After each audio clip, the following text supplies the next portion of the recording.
Hey, David here. Sorry about the lighting. One of the folks I follow to do with taking videos, he said, don't worry about the lighting and the sound. As long as you can be heard, um, it's always better to say what you need to say, off the bat, not wait till the light's perfect and everything. I've got a mate, two amazing mates, who've given me access to Netflix, and so I've been, as you do with Netflix, you binge watch. I've watched all of the, How to Train Your Dragon Riders TV series, like the whole way through, like 5 times already. But one day I was really depressed, and I thought, right, I'm going to find something squishy. There's one thing that Netflix is pretty good for. There's a few good, feel-good sort of TV series sort of things, and I just randomly found the new Queer Eye.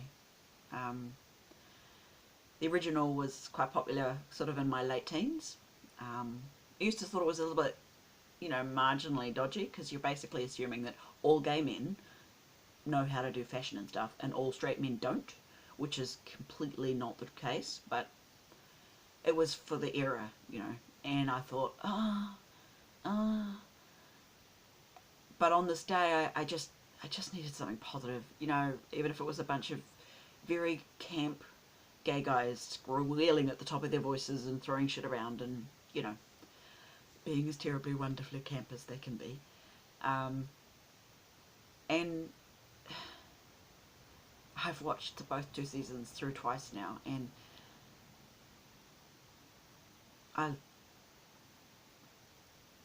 there was one day, I think it was about 4 weeks after my surgery. It's like the first or second week I was home. It was one day I was in just such a bad state, and I binge watched an entire season because I just desperately needed to feel better, and such good vibes, lovely vibes. And then recently I saw it again, and the second season, there's I can't remember what episode it is. There's an episode with a trans man in it. And I keep crying. It's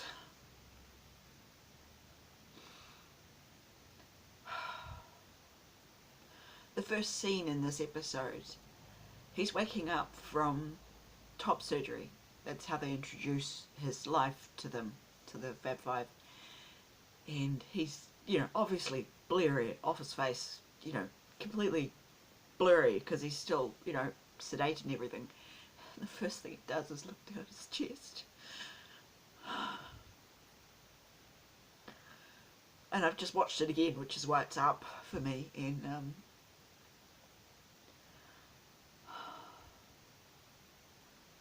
people always assume that being trans is like this whole drama queen, some silly childish person goes, oh, I'm bored now. I'm bored being the this gender, so I'm going to choose to be another. There's this sort of assumption that it's just a bunch of kids playing silly buggers, just being dramatic. And people can be really unkind and really cruel and petty. And they don't realize that it's so huge. I mean, cisgender people, their identity is validated from the very day they're born. They're allowed to be who they are. They're encouraged to be who they are. And sometimes that, involves unhealthy gender stereotypes and blah blah blah, hypermasculinity and all that other bullshit. But essentially, they're allowed to be a man or a woman. That's what being cisgender means. It means society says you're allowed to be who you are, and we'll give you ID, we'll do this, we'll do that, every aspect of society supports a cisgender identity. But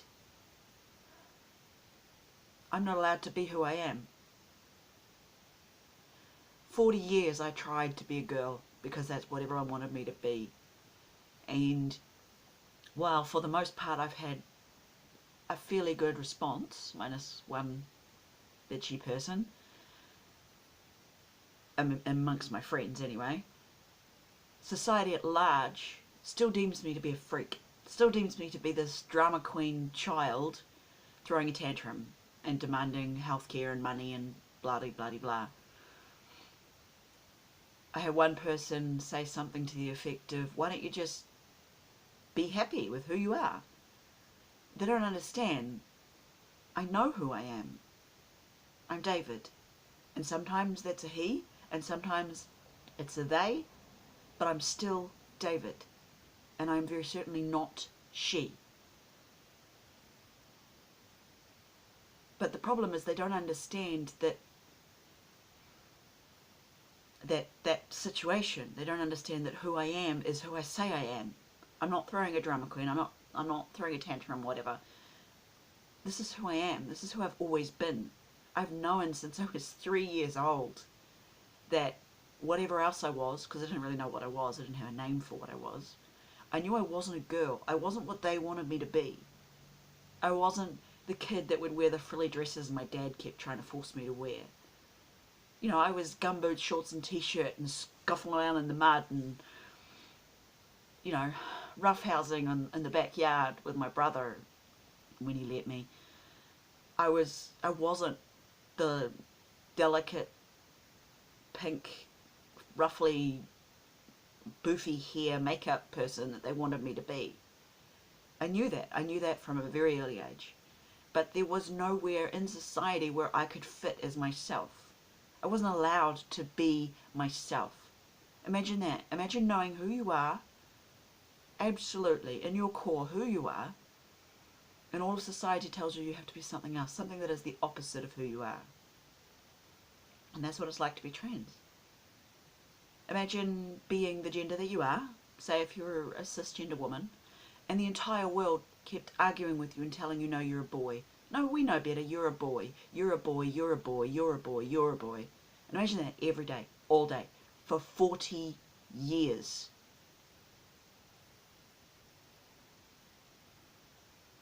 And I had that in the reverse.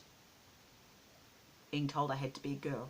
Being told I had to wear frilly things and wear makeup, and that I was somehow a failure and not human because I wasn't pretty or blonde or wearing makeup or I dared not to be anything but size 8, you know. And yes, I realised that not all of those things are being female, because there's a much broader stereotype, a much broader identity as being female.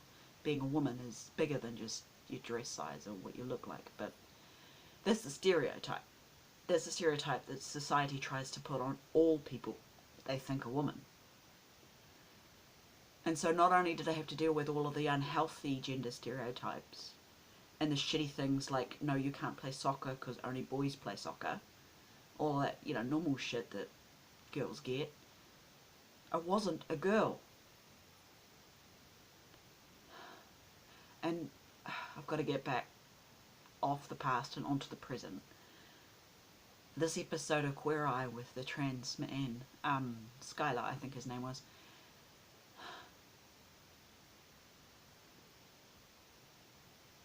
there's no funding in the area of New Zealand where I live for top surgery. There's none whatsoever. They've got all of the structures and stuff in place, but there is no funding and no surgeon. Some days I want to rock up to the cancer ward and say, here, take my healthy breasts. I don't want them. I don't care about the scar tissue. I don't care if it's going to make my chest look concave. Just take these damn E-cup breasts away. But they don't care. They think I'm just some drama queen, you know, and All I've ever wanted was to be seen, to live a life where I was allowed to be myself. And people talk about, a lot of trans critics talk about the obsession trans people have with surgery. But I don't know about anyone else because I can't talk for anyone else. For me, the obsession with the surgery isn't actually, I want my tits off. Like, they're just tits. Who cares? The obsession is, without getting rid of them, none of you transphobes are going to treat me as myself. I'm not allowed to be who I am because society says a man must not ever have breasts. I mean, fat guys, fat cisgender guys get enough shit for a little bit of flab on their chest. I have E-cup breasts, for God's sakes. E-cup. And asthma and some kind of arthritis thing in my sternum joints. I cannot wear a binder for more than about an hour. Last time I did that, I actually cracked my ribs. That's how bad my dysphoria was that day, that I needed to squash them so much that I cracked my ribs. These things are not little things. They're huge, massive, soul-destroying things. If society treated me as I am, if people saw me on the street and said, "Hello David, how are you? You having a good day?" and in their sentences called me he or they, I wouldn't need breast surgery. I mean, I would probably eventually want it because I do actually have dysphoria with them. But it wouldn't be so urgent. What I need isn't breast surgery. What I need is a society that gives a shit, that respects people's identity, whether it fits what they deem as normal or not. And while I was watching this episode and, crying, because I hoped the testosterone would stop the crying, but it seems to be a natural part of who I am. I just feel too much, so I cry. But watching this whole thing, kept crying all the time through the whole bloody episode. But I was thinking while I was watching this thing, unless something serious changes, either in my life or in our health system, funding, I'm never going to be a guy. Never. I'm going to be a bearded lady forever. Because there's no funding for top surgery. There's no funding anywhere in New Zealand for bottom surgery. Not that I'm currently interested in bottom surgery. Only a hysterectomy.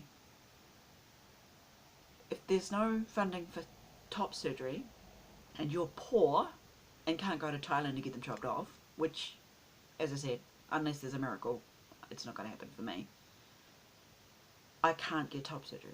Which means, therefore, unless I have a very good lawyer friend, I can't get my gender markers changed. I can't,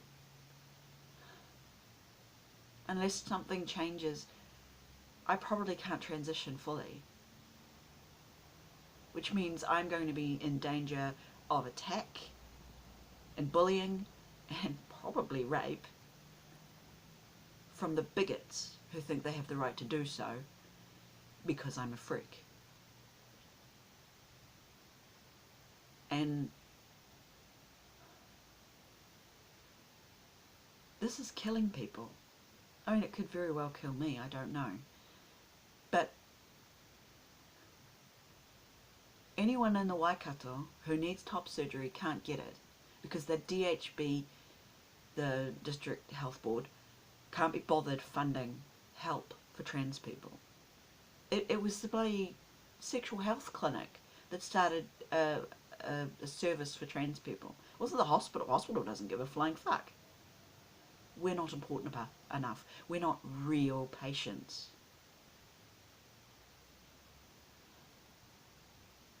And it's so,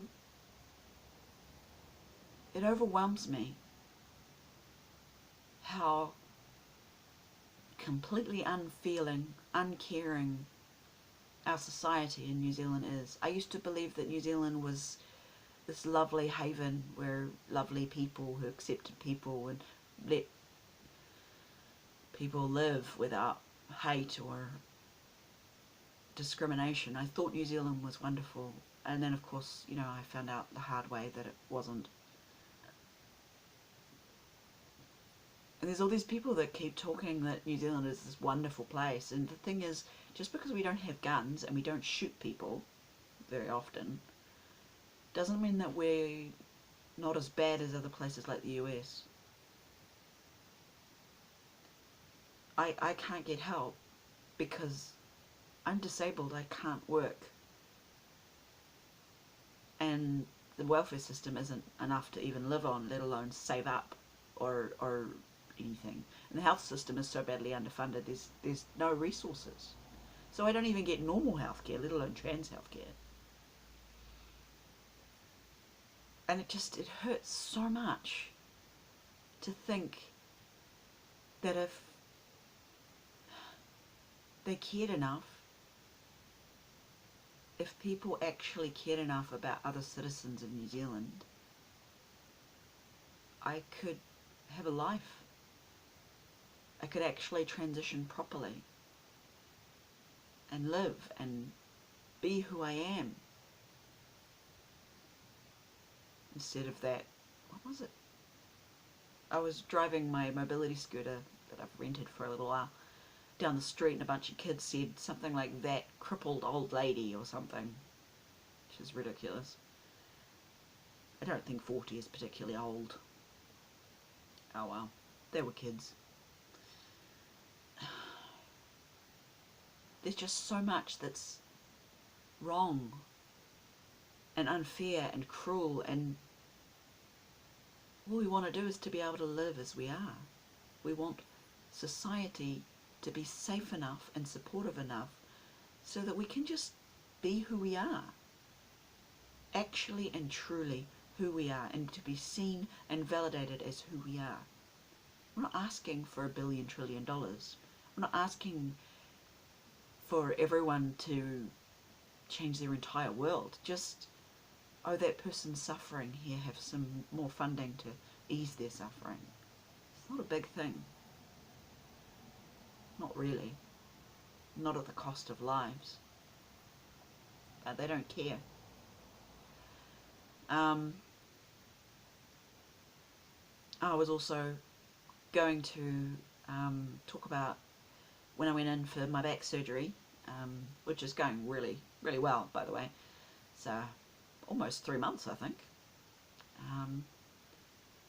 since I got my spinal fusion. I had this really weird experience. After I came out of surgery, I was, you know, completely out to it and drugged up to my teeth, and hallucinating. Turns out I react really well to ketamine.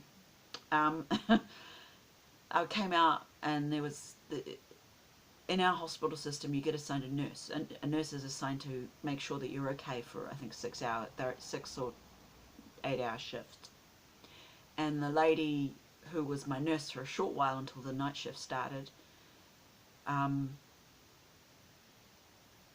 she found out I was trans, and it was so weird. She prayed for me, and she did this big long speech, which I unfortunately fell asleep in the middle of. Oops. Where she was telling me that, you know, by being trans I was hating God or something. And at the end of this speech, she asked me if I still wanted to be trans, as if, you know, a grand speech and a little prayer work would change my very core being. It was so strange. Such a strange thing to happen. I haven't decided yet whether I'm going to write a complaint letter, because it is bigotry, but to think that this person thought this was an appropriate thing to talk about with someone only hours out of surgery, serious spinal 8-hour surgery, it's really weird. But on the other hand, I was transferred from the city back to the local hospital here to recover, and the head like the head nurse of head nurses prepared a surprise for me. She contacted the lawyers and asked if they could change my medical file to reflect my name, even though I don't have the legal deed poll, legal change of name on your birth certificate thing. And